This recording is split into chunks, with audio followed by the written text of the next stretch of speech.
Pace Ebene, saudara-saudariku yang terkasih, hari ini kita merayakan hari kelahiran Santo Yohanes Pembaptis. Selamat merayakan untuk saudara-saudariku semuanya. Dan pada hari ini kita ditawarkan untuk merenungkan Injil Lukas pasal 1 ayat 57 sampai dengan ayat 66 dan ayat 80. Pada waktu itu genaplah bulannya bagi Elisabet untuk bersalin, dan ia pun melahirkan seorang anak laki-laki.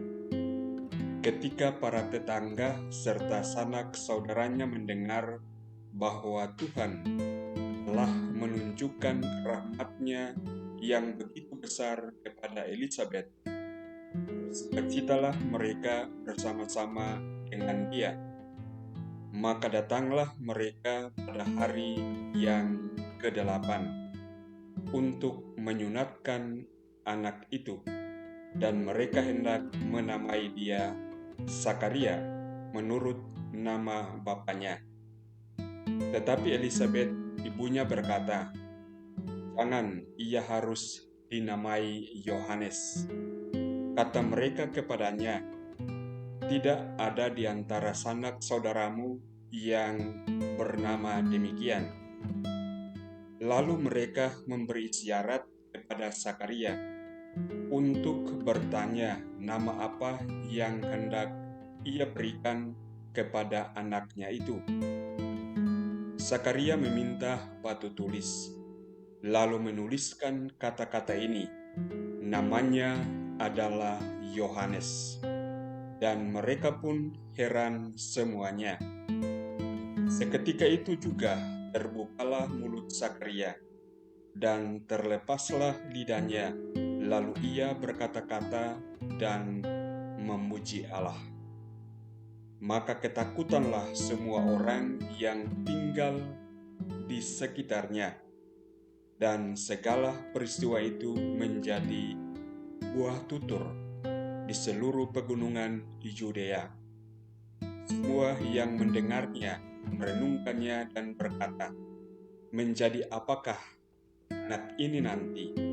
Sebab tangan Tuhan menyertai dia." Anak itu bertambah besar dan makin kuat rohnya. Ia kemudian tinggal di padang gurun sampai tiba hari ia harus menampakkan diri kepada Israel. Saudara-saudariku yang terkasih, ada satu hal yang saya ajak kita untuk melihatnya bersama, yaitu reaksi orang-orang terdekat dari keluarga ini, keluarga Zakaria dan Elisabet, dengan kelahiran Yohanes Pembaptis.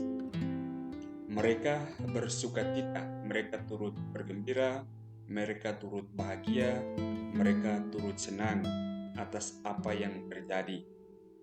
Mereka tentu berbahagia, senang karena Elisabet yang dalam pandangan manusia sebenarnya tidak lagi untuk bisa mengandung dan melahirkan seorang anak. Akan tetapi karena karya Tuhan, karena Allah bercampur, yang tidak mungkin menjadi mungkin. Nah, saya hendak mengajak kita untuk melihat bagaimana sikap orang-orang yang mampu melihat karya Tuhan di dalam peristiwa kelahiran Yohanes Pembaptis itu. Orang-orang itu turut senang, turut gembira, turut bahagia.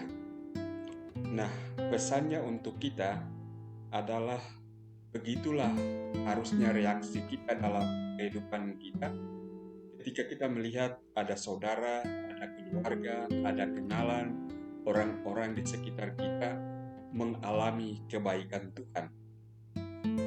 yang pantas harusnya kita sukacita, bergembira, berbahagia sama mereka, karena Allah boleh turut campur tangan di dalam kehidupan mereka. Hal yang terjadi di dalam kehidupan kita adalah kadangkala kita sering justru menunjukkan sikap yang tidak benar di hadapan Tuhan, yaitu dikuasai oleh iri hati ketika melihat kebaikan Tuhan ada di dalam hidup orang lain. Ingatlah bahwa ketika kita dikuasai oleh sikap iri hati, itu sebenarnya di bawah sadar kita menunjukkan seolah kita tidak percaya kepada Allah yang Maha Baik, kepada Allah yang adil untuk kehidupan kita semua. Marilah belajar dari orang-orang yang mengenal keluarga Zakaria dan Elizabeth ini, belajar dari sikap mereka yang mampu syukur, mampu bergembira, mampu berbahagia karena keluarganya mendapatkan sesuatu yang begitu luar biasa karena campur tangan Tuhan. Marilah kita dalam kehidupan kita berusaha untuk memiliki sikap ini. Syukur, bergembira, berbahagia ketika kita melihat orang lain mengalami rahmat dan berkat Tuhan. Tuhan memberkatimu.